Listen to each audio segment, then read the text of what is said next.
اللہ اس رمضان میں میں اپنے حیوانی وجود کو کچل کر رہوں گا، تباہ ہو گیا میں، اللہ مار ڈالا مجھ کو اس حیوانی وجود نے، اللہ میری روحانی وجود بہت کمزور ہو گیا، یہ جھمیلے تو زندگی بھر رہیں گے، یہ تو قبرستان جانے کے دن تک رہیں گے، یہ مجھے نہیں چھوڑیں گے، میں ان کو چھوڑتا ہوں۔ اللہ میں آ گیا کسی مسجد میں آ کر پڑ گیا، کسی خانقاہ میں آ کر پڑ گیا، اور اللہ اب میں اپنے روحانی وجود کو طاقتور کرائے بغیر یہاں سے نہیں جاؤں گا۔ اپنے روزمرہ کے جھمیلوں سے چھٹی لے کر رمضان میں فارغ کر دے، اپنے آپ کو فارغ ہو جائے۔ کیوں فرمایا گیا رحمت دو عالم صلی اللہ علیہ وسلم کی زبان مبارک سے، اذا کان اول لیلۃ من رمضان صفدت الشیاطین ومردت الجن وغلقت ابواب النار فلم يفتح منها باب وفتحت ابواب الجنہ ولم يغلق منها باب وينادي مناد یا باغی الخیر اقبل ویا باغی الشر اقصر وللہ عتقاء من النار وذلك كل لیلہ۔ اللہ اکبر! عجیب راز فاش کیے ہیں حضور اکرم صلی اللہ علیہ وسلم نے۔ فرمایا جب رمضان کی پہلی رات ہوتی ہے تو شیاطین اور سرکش جن ان کو زنجیروں میں جکڑ دیا جاتا ہے اور جہنم کے دروازے بند کر دیے جاتے ہیں۔ اللہ اکبر!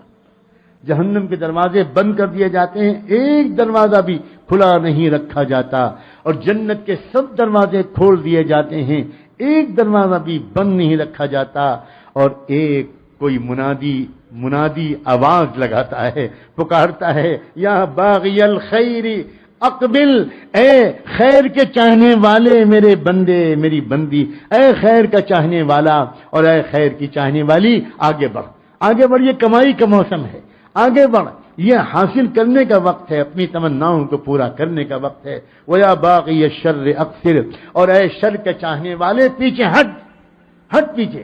اللہ اکبر!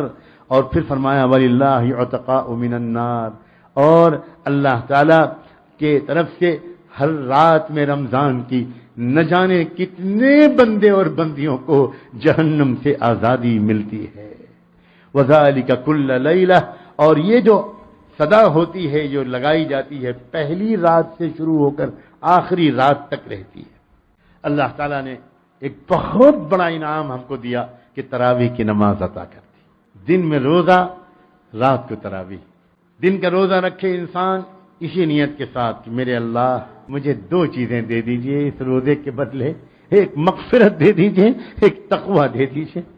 اللہ مجھے مغفرت دے دیجئے۔ آپ نے وعدہ فرمایا ہے صحیح ترتیب اور نیت کے ساتھ جو روزہ رکھے گا میں اس کے پچھلے سب گناہوں کو معاف کر دوں۔ اللہ میں روزہ رکھ رہا ہوں، میرے پچھلے سارے گناہوں کو اس روزے کو قبول کر کے معاف کر دیجیے۔ روزانہ روزہ رکھتے وقت یہ نیت کی جائے، یہ دعا مانگی جائے، اور روزانہ تراویح پڑھتے وقت پھر یہ نئی تازہ نیت کی جائے۔ تراویح اس کیفیت کے ساتھ پڑھو، آؤ تراویح پڑھنے کے لیے راستے میں یہ دعا مانگتے ہوئے۔ اللہ آپ کے محبوب نے خوشخبری سنائی ہے، جو تراویح پڑھے گا صحیح ایمان و احتساب کی کیفیت کے ساتھ اس کے پچھلے سب گناہ معاف کر دیں گے۔ اللہ میں حاضر ہو رہا ہوں تراویح پڑھنے کے لیے، اس تراویح کو قبول کر کے میری مغفرت کر دیجیے، میرے تمام گناہوں کو معاف کر دیجیے۔ اور اللہ ایک چیز اور مانگنا چاہتا ہوں، آپ نے رمضان کے ان روزوں کی بدلے تقوی دے دینے کا وعدہ فرمایا ہے، اللہ مجھے تقوی بھی دے دیجئے۔ یعنی دو چیزیں مانگنی ہیں ہم کو رمضان میں، ایک مغفرت اور ایک تقوی۔ یاد رکھیں رحمت دو عالم صلی اللہ علیہ وسلم نے روزے اور تراویح کے علاوہ رمضان سے فائدہ اٹھانے کے لیے کچھ اور بھی فرمایا ہے۔ فرمایا تم میں سے کوئی اگر روزہ رکھے تو کوئی بد کلامی نہ کرے، فضول بات ایک بھی نہ کرے۔ یہ بات سمجھ لیجئے اچھی طرح، بہت کم لوگ اس بات کو بہت کم لوگ سمجھ پاتے ہیں۔ بات چیت کرنے کو بھی بس اللہ نے کھانے پینے کی طرح حرام تو نہیں کیا، اس لیے کہ وہ ایک ایسی ضرورت کی چیز ہے کہ اگر اس کو بالکل منع کر دیتے تو بہت شدید مشقت میں پڑ جائے، لیکن قانوناً منع کرنے کے کو چھوڑ کر باقی بہت سمجھایا ہے اللہ اور اللہ کے رسول نے کہ روزہ مکمل نہیں ہوگا اس وقت تک جب تک تم بات چیت کرنا بھی بہت کم نہ کر دو۔ یہ بات عام طور پر اس زمانے میں بالکل ذہنوں سے اوجھل، بالکل ذہنوں سے اوجھل۔ یاد رکھیں، بات چیت زیادہ کرنے سے روحانیت کو نقصان پہنچتا ہے، چاہے بالکل جائز بات چیت ہو، چاہے بالکل جائز بات چیت ہو، اس روحانیت کو نقصان پہنچتا ہے۔ لہذا کم سے کم رمضان میں بہت کم باتیں کرنے کی عادت ڈالیں، اس بات کو، اس رواج کو زندہ کریں۔ پھر میں نام لوں گا، بہترین رمضان کی تربیت ہوتی تھی اور ماحول ملتا تھا شیخ الحدیث حضرت مولانا زکریا صاحب رحمۃ اللہ علیہ کی، بہترین ماحول۔ اور وہاں اس رمضان میں جو لوگ آتے تھے اچھے ماحول میں رمضان گزارنے اور اصلاح کرانے کے لیے، تو شیخ کی طرف سے روزانہ اعلان ہوتا تھا، روزانہ اعلان ہوتا تھا، اور ہر نماز کے بعد کبھی کبھی وہ اعلان دہرایا جاتا تھا کہ بھائی سارے آنے والے غور سے سن لیں، آپس میں بات چیت بالکل نہ کریں۔ اور ایسی نگرانی ہوتی تھی مجمع کی، ایسی نگرانی ہوتی تھی کہ کچھ ان کے خاص خلفاء اور ان کے بہت سمجھدار جو خدام ہوتے تھے، تو ان کو ہدایت ہوتی تھی کہ پورے مجمع پر نظر رکھو۔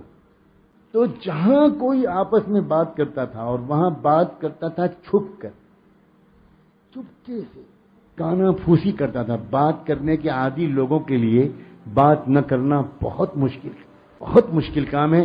پہلے زمانے میں یہ صرف عورتوں کی بیماری تھی، مگر اب ڈاکٹروں کا کہنا ہے کہ بہت سی نسوانی بیماریاں، اب وہ آپ لوگ کہہ رہے ہیں، جملہ میں نے پورا نہیں کیا، آپ کو حق ہے اپنے تجربے بیان کرنے کا، میں کیسے کوئی الزام لگا سکتا ہوں؟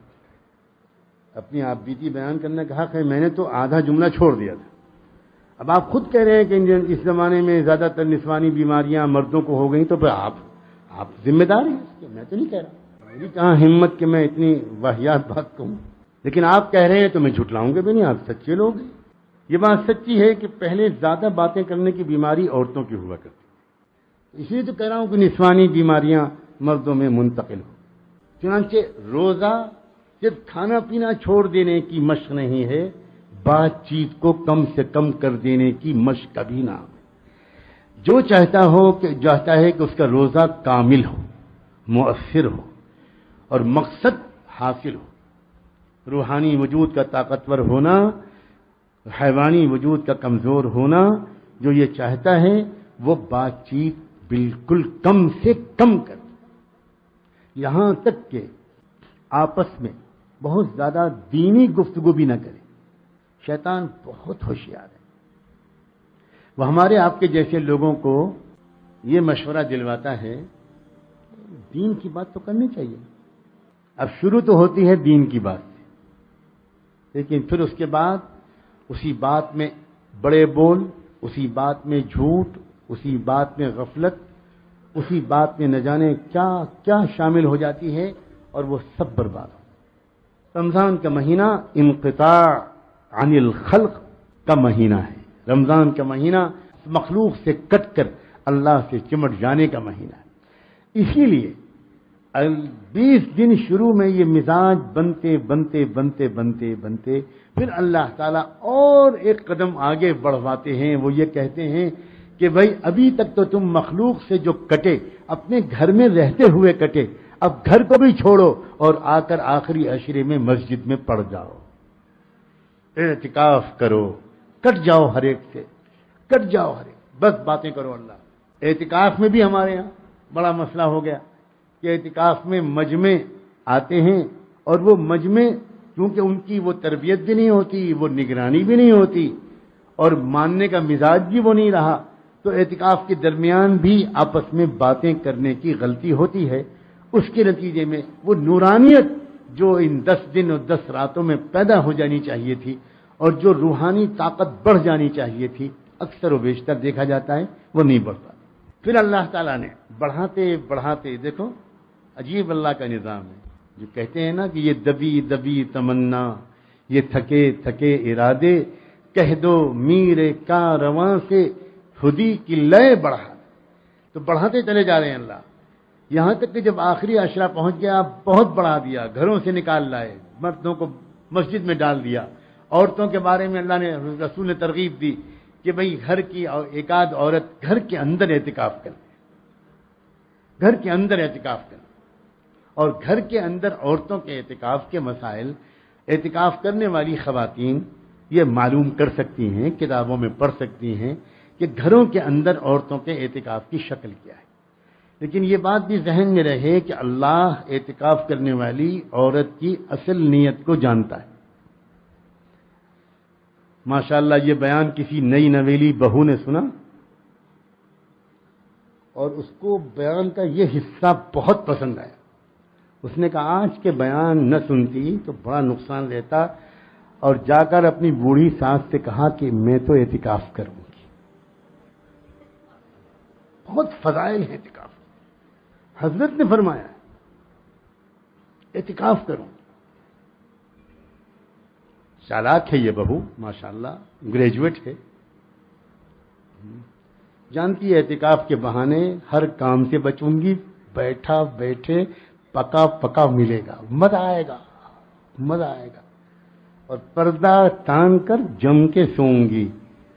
اب جانو بڑھیا تم، اور جانو تم کیا پکے گا، کب پکے گا، کیا ہوگا تم جانو، میں اعتکاف میں۔ تو جو اس نیت سے اعتکاف کرے گی انشاءاللہ کس کی پٹائی ہوگی،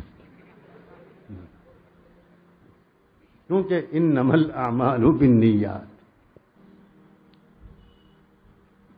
سب جانتے ہیں اللہ تعالیٰ کے دل میں کیا ہے۔